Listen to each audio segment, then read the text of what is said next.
Welcome back to Sports Federation TV. We're chatting life-saving. As you know, this next couple of weeks leads into school holidays, leads into festive period, leads into lots of people going out and spending time on the beach. Summer's here. Cape Town is a festive area with lots of beaches, and we thought we'd showcase life-saving to give you some idea of what's happening along the beaches and how to prepare yourself to be safe on the beach. Kish, you well? Very well, thank you. Thanks for having us. You're welcome. Mzi, what's happening? Well, festive season is no longer around the corner. It is here. So that means it is very much important that people start recognizing that it is important for them to be safe. And we are here to provide that safety. How is your safety drills important to us as beachgoers? What do you do? What's your role? Well, our role is to provide safe life-saving rescues, as well as providing some resuscitation and also first aid to all our beachgoers. But the most important thing is to also provide what is called preventative life-saving, where we prevent people not to drown, and we make sure that we have all the necessary tools that are available, meaning we have lifeguards who are readily available and who are fit enough and trained.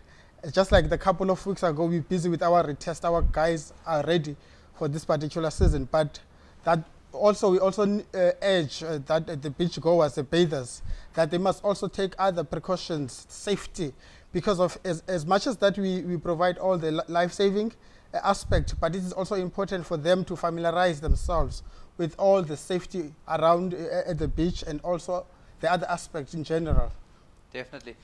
Kish, we've touched on, Z's touched on the testing of lifesavers. What kind of testing do you do? Because people have no idea that lifesavers actually need to go through a stringent fitness test and a water test, all of those kinds of things. Give us some of the tests and things that you do. So lifesaving is very different to other sports in that we've got a voluntary aspect as well as a competition side. So in order to be a lifeguard, you need to be able to perform all of the rescue operations which are required in order to save somebody's life.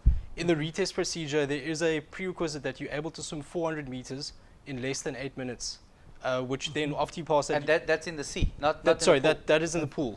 Oh, in the pool, okay. And then after you pass that 400 meter test, then we do a run, swim, run in the ocean. What happens is we put buoys out at sea, and you need to be able to swim 200 meters out around the buoys and come back to the ocean, sorry, to the beach, and then do a further run.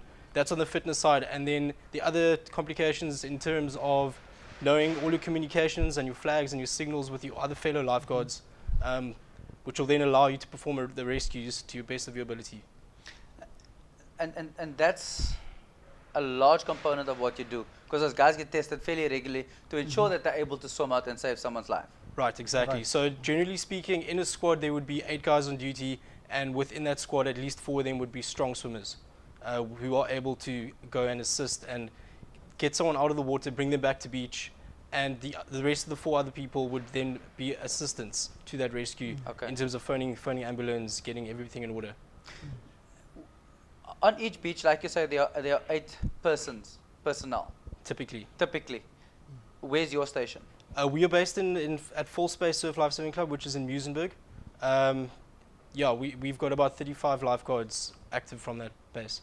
And from sunrise to sunset, or typically how does it work? Sorry, just when do people need to be on duty at your club?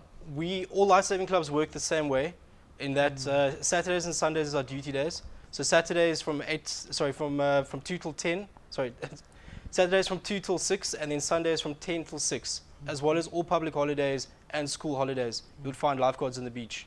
From a voluntary point of view, City of Cape Town's now come in, and they're employing their own lifeguards for the full season on the beach. So whenever you go to a good beach, you should always have a lifeguard on the beach. Nice. Onwabisi? Yes. Same principle? Yes, same principle. It's same principle, exactly. But it is important to note that we have about 16 life-saving clubs under Western Province. They provide exactly the same principles. There's nothing extra. The key thing is that we operate only Saturdays and Sundays, which is those are our voluntary days, as well as public holidays, up until the end of festive season, the Easter season, yes. Now explain to me, you have 2 poles on the beach. That's the area that people should be swimming in. Am I right? Correct. How do you determine which area is safe for you to swim in? So the lifeguards on the beach for that specific beach should be very knowledgeable about those beach conditions for which they work. They need to look out for things like rip currents, any dangerous situation, which a public swimmer might get into danger. What Mziwoxolo was speaking about, preventative life saving, they've got all the knowledge of how to prevent a rescue from actually happening or drowning from actually happening. So when a lifeguard goes onto the beach in the beginning of the morning, they can determine where the size of their swimming area, we call it a swimming area, and then where to put those swimming flags. The big challenge for us is to educate the public, the general public, to know that the swimming flags are there for a reason and they need to swim within those flags. Often you go to the beach and you find that the area is quite small. Is that for a particular reason, or is just, as I've heard often people say, it's because the lifesavers don't want to spread themselves too thin? No, a lot of beaches, there are other risks which people don't think about. For example, there might be rocks, rip currents, which people can't see. So the area of the swimming area would be small for a specific reason. Okay. In terms of flags, you mentioned flags. Tell us a bit about the different colors and the types of flags. At the moment, we've got a horizontal red and yellow flag, which is your swimming flags, as well as a vertical red and yellow flag, which is your signaling flags, the other lifeguards. But then on top of that, we've got another flag system which the shark spotters have come up with. It's a black, green, yellow, and a white flag, which then indicates to the public if the shark's been around or if there have been any dangers recently. In other words, advising people whether or not they can swim. And that's, people need to know about these things. MZ, you're based in Khayelitsha. Often people think that people don't swim in Khayelitsha. Is that true? Or they can't swim, or they're scared of the water? Tell us a bit about that. What is your club doing to make it safe at Monwabisi? Well, that's not true, actually. Monwabisi is one of the areas where you'll find most people, they can just walk to the beach because of it's close nearby, Mitchell's Plain, Khayelitsha, Harare, all the surrounding areas. So people, they actually walk to the beach. So for now, for instance, Monwabisi Life Saving, we have around about 60 active lifeguards who have been retested throughout the week. So there are people who are available, who are performing all these duties. So people, they are actually going there for swimming. But the challenge that Monwabisi mostly face is the fact that most of the bathers, the members of the public, they are unable to swim, the majority of them. So they depend on us in terms of making sure that they are safe, and we also provide them some knowledge about the safety issues within the life saving. Okay. Gentlemen, we're going to take an ad break, and when we come back, we'll chat some competitive stuff and also last bit of safety information for you. See you now.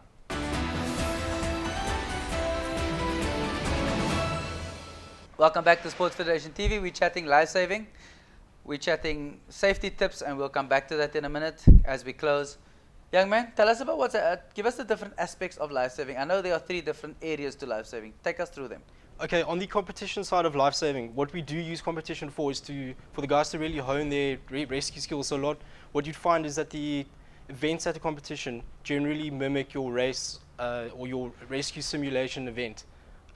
So in the life-saving arena, we've got freshwater life-saving, which happens mostly in dams and lakes and that sort of thing. We've got pool life-saving, which obviously happens in a pool.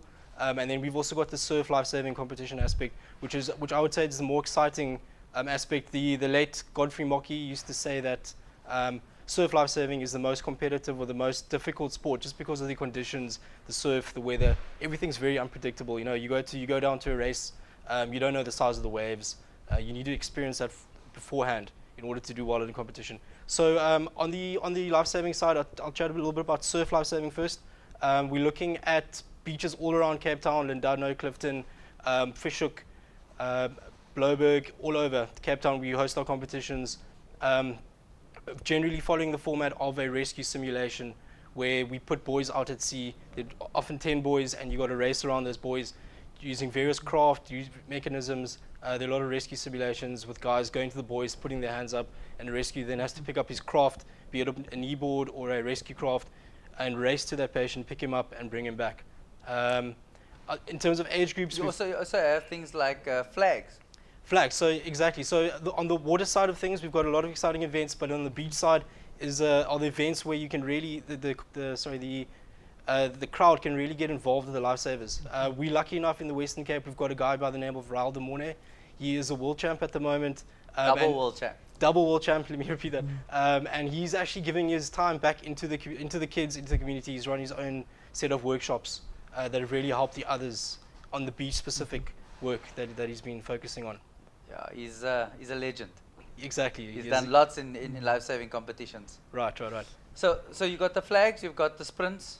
What else happens in the water? So in the water, that's water. That's sea done. No, that's on the beach, on the surf side. Yep. Then on the surf side, we've got events like actual swimming around the cans, run some run. We've got rescue craft. We've got ski, surf ski. We've also had some good world champions. Jasper Markie, to name one, who's come through the life-saving ranks. He's also a world circuit surf ski champion. We've got rescue craft. Then we get the more technical events, which is like real alarm, where I don't know if anyone's seen, but there is it looks like a cotton reel. And the guys crank that reel up after the swimmer's gone and fetched the patient. Yes. We've got that event. And then we've also got a whole lot of relay type events where we combine and mix up those sort of things.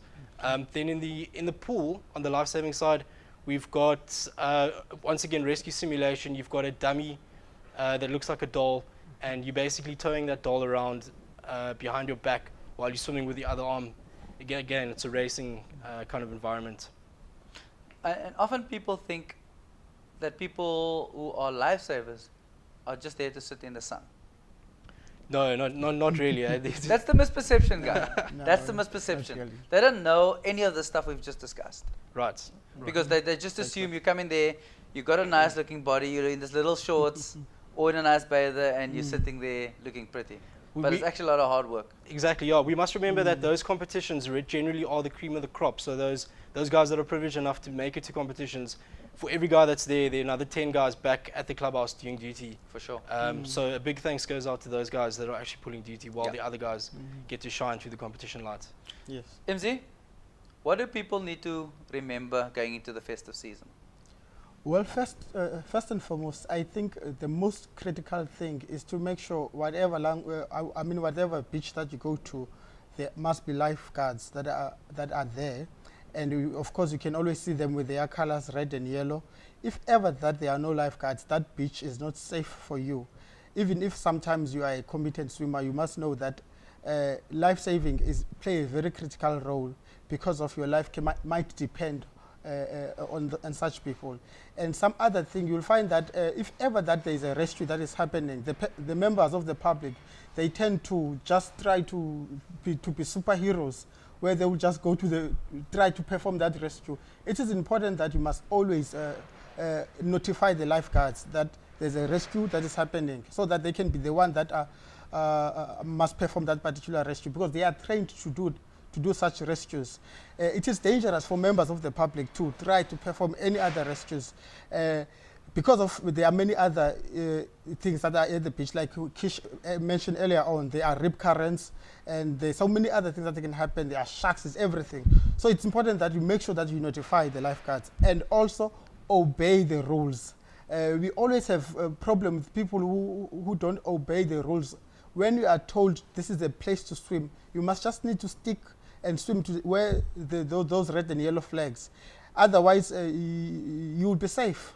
And also the other thing that we always find problematic is kids, especially young ones, who are not supervised. You must remember that lifesavers are not supervisors of children.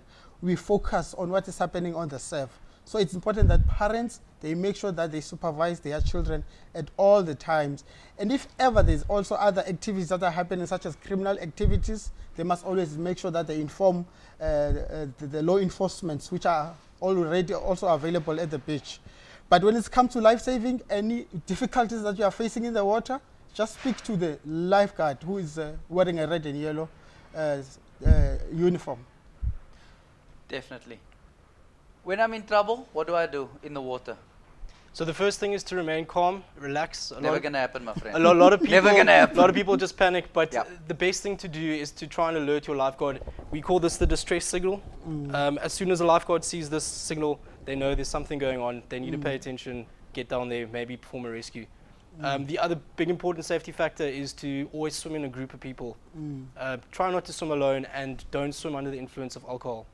Big important factor. Big important Big factor. important. Gentlemen, thank you for your time. How do people find out more about lifesaving if they want to get involved? To become a lifeguard, you need to go through one of our clubs. We've got 16 clubs in the Western Cape. The best place to go is our website, which is lifesavingwp.co.za. Or you can get us on our Twitter handle, which is @WPSaving. Gentlemen, thank you for your time. All Thank the you. best for the festive season. Thank you. Thank you. Let's have a look at the community diary and see what's coming up this weekend. So tomorrow morning at 6:30, bright and breezy, is the Edgemead 10-kilometer run. Also happening this weekend, we have the Twilight Run happening on Tuesday out at the Founders Garden in Cape Town. Starts at 7:30, and that's always going to be a big party, like every year. The Metropolitan 10-kilometer road race happens on Wednesday out Park the Cup in Bellville, close to the Bellville Stadium. Starts at 18:30, sorry. Then also we have, which we've showcased, is the South African International Badminton Championships happening from Thursday until Sunday out at the John Tyers Hall out in Kenilworth. Also happening this weekend, Friday the 11th, is next weekend, is the Pee Wee baseball tournament happening out in Kensington. Starts at 6 o'clock in the afternoon, 14th Avenue, Kensington. All that's left for me to say is thank you for watching. We've had a great show. We've had entertaining guests who gave us lots of interesting information. If you're playing hard this weekend, give it your best. Spectators, thank you for supporting these athletes. Have an amazing weekend. Remember, the show comes on tomorrow morning at 8:30 on a Saturday and on YouTube this week coming. Have a great weekend. See you next week, Friday, 9 o'clock. Cheers.